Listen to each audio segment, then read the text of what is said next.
Welcome back to daily GS analysis. आज हम लोग जो है एक विशेष टॉपिक को डिस्कस करने जा रहे हैं।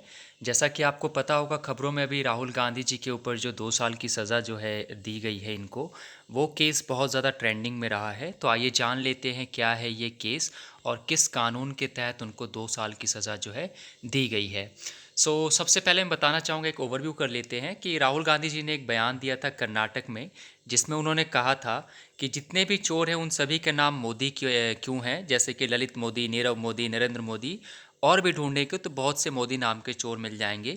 जिस पर पूर्णेश नाम के एक हीरा कारोबारी हैं, इन्होंने जो है एक फाइल किया था केस, इनके अगेंस्ट मानहानि का मुकदमा दायर किया था, जिसकी सुनवाई जो है पिछले दिनों हुई है और इसमें जो है राहुल गांधी को दोषी पाया गया है और उनको 2 साल की सज़ा सुनाई गई है और हो सकता है कि शायद उनकी जो है संसद की सदस्यता भी खत्म हो जाए। तो आइए जान लेते हैं मानहानि कानून क्या होता है, मानहानि कानून और संसदों की जो है अयोग्यता क्या होती है और ये चर्चा में क्यों है। हाल ही में एक संसद सदस्य जो है को सूरत न्यायपालिका द्वारा अन्य राजनीतिक नेता के बारे में की गई टिप्पणी पर वर्ष 2019 में मानहानि मामले में 2 वर्ष के कारावास की सज़ा सुनाई गई है। मानहानि के वक्त प्रकरण में भारतीय दंड संहिता आईपीसी की धारा 499 और 500 के तहत मामला दर्ज किया गया था। अब भारतीय दंड संहिता 499 और 500 क्या, ये समझ लेते हैं। आईपीसी की धारा 499 में विस्तार से बताया गया है कि शब्दों के माध्यम से मानहानि कैसे हो सकती है, फिर वो चाहे बोलने, पढ़ने, संकेतों अथवा दृश्य प्रस्तुतियों के माध्यम से हो।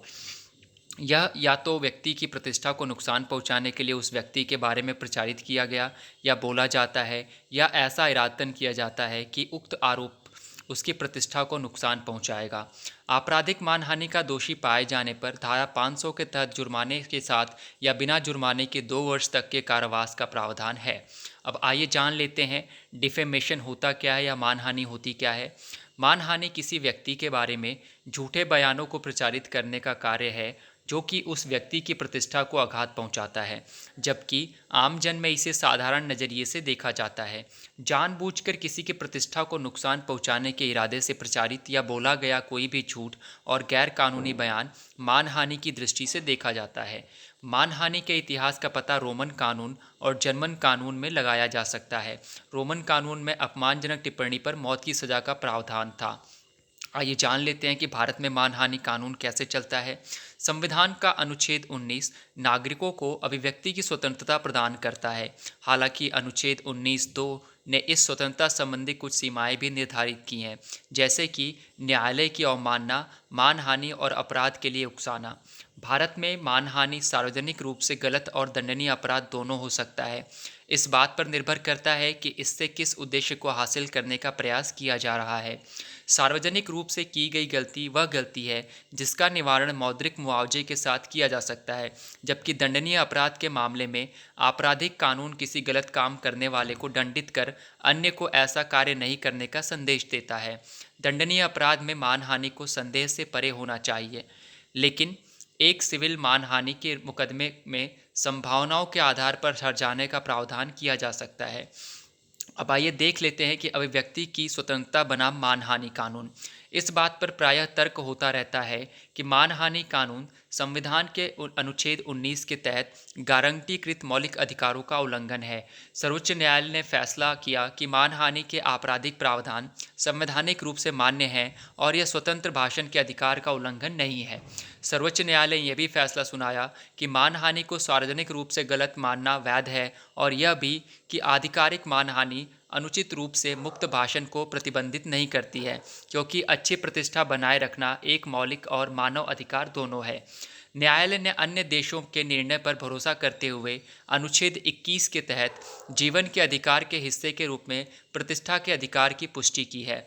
मौलिक अधिकारों के संतुलन के सिद्धांत का उपयोग करते हुए सर्वोच्च न्यायालय ने फैसला सुनाया कि वाक और अभिव्यक्ति की स्वतंत्रता के अधिकार को इतना बढ़ावा नहीं दिया जा सकता है कि किसी व्यक्ति की प्रतिष्ठा को, जो कि अनुच्छेद 21 का एक घटक है, ठेस पहुंचाए।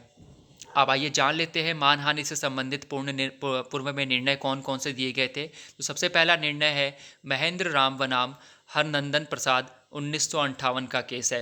वादी को उर्दू में लिखा पत्र भेजा गया था, इसलिए उन्हें इसे पढ़ने हेतु किसी अन्य व्यक्ति की आवश्यकता थी।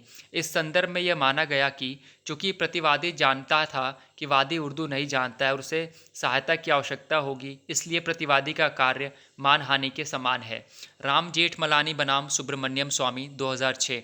दिल्ली उच्च न्यायालय ने डॉक्टर स्वामी को यह कहकर राम जेठमलानी की मानहानि करने हेतु दोषी ठहराया कि उन्होंने तमिलनाडु के तत्कालीन मुख्यमंत्री को राजीव गांधी की हत्या के मामले में बचाने हेतु एक प्रतिबंधित संगठन से धन प्राप्त किया।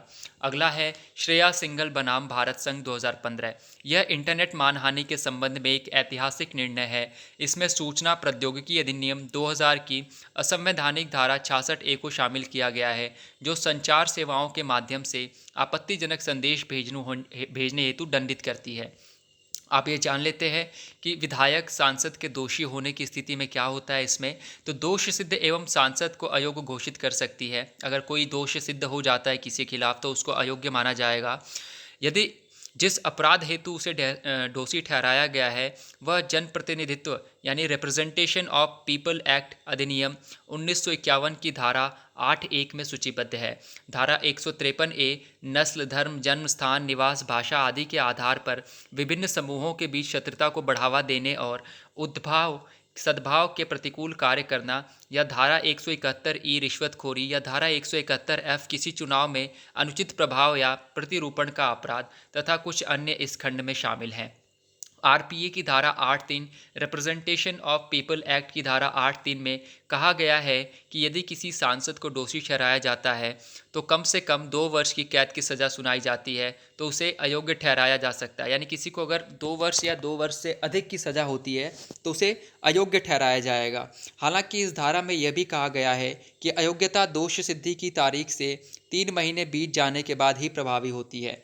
इस अवधि के भीतर सजा याफ्ता सांसद सजा के खिलाफ उच्च न्यायालय में अपील दायर कर सकता है। आइए देख लेते हैं इससे क्या निष्कर्ष निकलता है।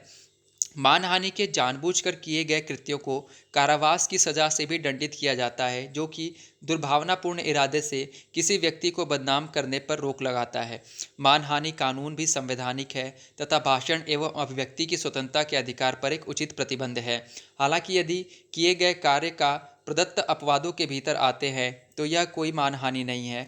आज़ादी के 71वें वर्षों में मानहानि के कई मामले सामने आए हैं और अदालत ने हर मामले की पूरी सावधानी से व्याख्या की है तथा वे मिसाल के रूप में भी काम करते हैं। यूपीएससी सिविल सेवा परीक्षा में विगत वर्षों में क्या प्रश्न पूछे गए हैं, आइए देख लेते हैं। प्रश्न है, आप वाक एवं अभिव्यक्ति स्वतंत्रता संकल्पना से क्या समझते हैं? क्या इसकी परिधि में घृणा वाक भी आता है? भारत में फिल्मों में अभिव्यक्ति के अन्य रूपों से तनिक भिन्न स्तर पर क्यों है? चर्चा कीजिए। यह मुख्य परीक्षा 2014 में प्रश्न पूछा गया था। तो ये था आज का हमारा जो है आज का करंट अफेयर्स, आज का अपडेट। अगर आपको ये वीडियो पसंद आए तो आप इसे लाइक, शेयर और सब्सक्राइब जरूर करें। धन्यवाद।